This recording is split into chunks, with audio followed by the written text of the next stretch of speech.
అందరికీ నమస్తే అండి.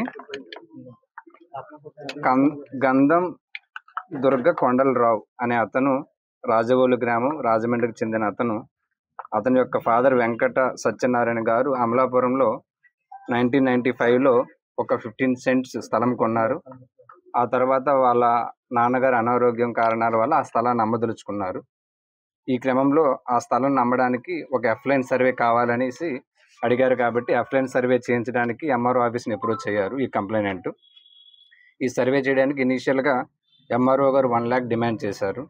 తర్వాత ఏదైతే 1 lakh కాకుండా డేటా ఎంట్రీ ఆపరేటర్ అయిన రాము ద్వారా అది 50,000కి సెటిల్ చేశారు.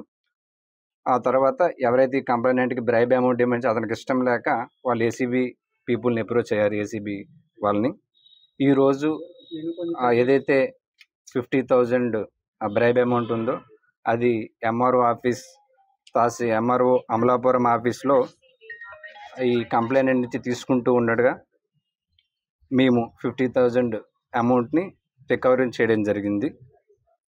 రికవరీ చేసిన తర్వాత ఎవరైతే తహసీల్దార్ ఉన్నారో అశోక్ ప్రసాద్, అదేవిధంగా డేటా ఎంట్రీ ఆపరేటర్ అయిన రాముని కూడా మేము కస్టడీలోకి తీసుకున్నాం. ఈ 50,000 అమౌంట్తో పాటు అన్అకౌంటెడ్ క్యాష్ 5,88,500 కూడా మేము ఎంఆర్ఓ ఆఫీస్ నుంచి రికవరీ చేశాము. ఈ ఫర్దర్గా వీళ్ళిద్దరినీ కూడా జ్యుడిషియల్ రిమాండ్కి పంపడం జరుగుతుంది.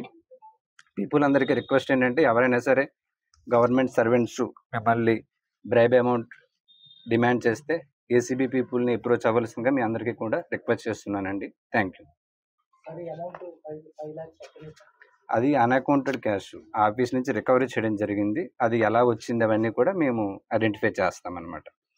టోటల్గా మాకు ఈరోజు ఈ trap amount 50,000 and unaccounted cash 5,88,500 ఈ రెండు కూడా మేము రికవరీ చేయడం జరిగిందండి. టోటల్ 6,38,500.